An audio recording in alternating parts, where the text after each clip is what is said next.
इंग्रजी शिकण्याबद्दल सर्वांना उत्सुकता असते. इंग्रजी फार कठीण भाषा आहे असं सर्वांना वाटत असतं. पण इंग्रजी ही फार सोपी भाषा आहे. कोणतीही भाषा शिकण्यामध्ये वाक्य शिकणं फार महत्त्वाचं असतं. तर या सोप्या पद्धतीने आपण आज इंग्रजी शिकायला सुरुवात करूया. पहा, आपण मराठीमध्ये सुरुवातीचा भाग वापरतो आणि क्रियापद शेवटी वापरतो. इंग्रजीमध्ये उलटं असतं. इंग्रजीमध्ये क्रियापद हे आधी वापरलं जातं, कर्त्यानंतर लगेच क्रियापद आणि नंतर आपल्याला पुढचा भाग जो कर्म असतो ते वापरला जातं. एवढं लक्षात ठेवायचं. तर आपण सुरुवात करूया. पहा, आपल्या कोर्सचं नाव आहे स्पीक इंग्लिश इझिली. म्हणजे अगदी सहजतेने इंग्रजी बोलूया. आता स्पीक हा शब्दच घेऊया. इंग्रजीमध्ये 60% वाक्यरचना ही क्रियापदावरती आधारित असते. क्रियापद आपल्याला आली की 60% आपलं काम झालं. त्यातलं एक क्रियापद आपण सुरुवातीला घेऊया, स्पीक. स्पीक म्हणजे काय? स्पीक म्हणजे बोल. नुसतं स्पीक वापरलं तर त्याचा अर्थ होतो बोल, म्हणजे आज्ञा दिली. त्याच्या आधी आपण डू टाकलं, डू स्पीक. या डू वरती मित्रांनो जोर द्यायचा बरं का. डू स्पीक, डू स्पीक असं म्हणतो. डू स्पीक म्हणजे बोलच. त्यानंतर याचं आपल्याला बोलू नको सांगायचं असेल तर डोंट स्पीक. तुम्ही मनामध्ये बोला, डोंट स्पीक. आधी स्पीक, नंतर डू स्पीक, नंतर डोंट स्पीक. म्हणजे बोलू नका. मुळीच बोलू नका सांगायचं असेल तुम्हाला, अजिबात बोलू नका सांगायचं असेल, नेव्हर स्पीक. त्याच्यामध्ये सुद्धा गंमत आहे बरं का. आपल्याला इंग्रजी बोलतो आपण नेव्हर, तेव्हा र आपल्याला ऐकू आलं तर ते उत्स्फूर्त किंवा स्खलित इंग्रजी होत नाही, फ्लुएंट इंग्लिश होत नाही. म्हणून आपण रचा उच्चार करायचा नसतो. Never, never, never.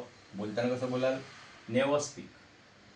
त्यामुळे अगदी इंग्रज बेटावरचा व्यक्ती हा इंग्रजी बोलते असं थोडंसं वाटतं. नेव्हर स्पीक म्हणजे अजिबात मुळीच बोलू नको.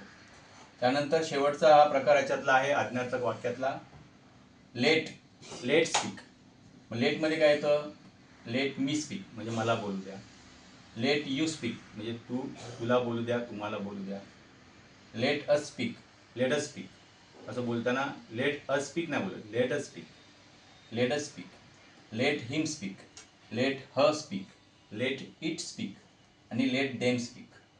याच्यामध्ये मित्रांनो तुम्हाला चाणक्यपणे लक्षात आलं असेल, लेट हिम म्हणजे त्याला बोलू द्या, लेट हर स्पीक म्हणजे तिला बोलू द्या, लेट इट.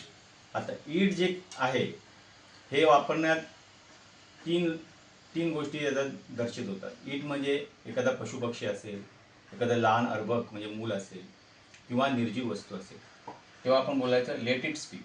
आणि लेट देम स्पीक म्हणजे त्यांना बोलू द्या. अशा प्रकारे हे आपले 1, 2, 3, 4, 5 प्रकारचे आज्ञार्थक याला व्याकरणामध्ये इम्पेरेटिव्ह सेंटेन्स म्हणतात. पण आपण ग्रॅमरमध्ये जायचं नाही. ग्रॅमरमुळे काय होणार? ती भाषा आपल्याला कठीण वाटणार आणि त्यामुळे ग्रॅमरच्या अतिवापरामुळेच किंवा आकलन न झाल्यामुळे आपल्याला इंग्रजी भाषा कठीण वाटते. इंग्रजी भाषा फार सोपी आहे. हा आपण आज सुरुवातीला पाहिलेला आहोत. मित्रांनो, या संदर्भात आपण अजून एक क्रियापद घेऊया की ज्याने तुमचा सराव होईल. बघा, आता स्पीकच्या ऐवजी तुम्ही दुसरं एक सोपं क्रियापद वापरू शकता, वर्क. वर्क घ्या किंवा त्याहून सोपं म्हणजे प्ले घेऊया आपण. प्ले घ्या. प्ले म्हणजे खेळ किंवा खेळा. डू प्ले म्हणजे खेळाच. डोंट प्ले म्हणजे खेळू नका.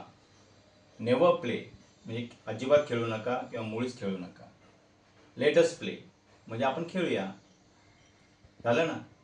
तुम्ही जेव्हा हा सराव स्वतः बोलून कराल मित्रांनो, तेव्हा तुम्हाला त्या सरावामुळे सहजगत्या इंग्रजी येणार आणि मग हे आपण जे स्पीक इंग्लिश इझिली हे सार्थ होणार. हे लक्षात घ्या. Thank you very much.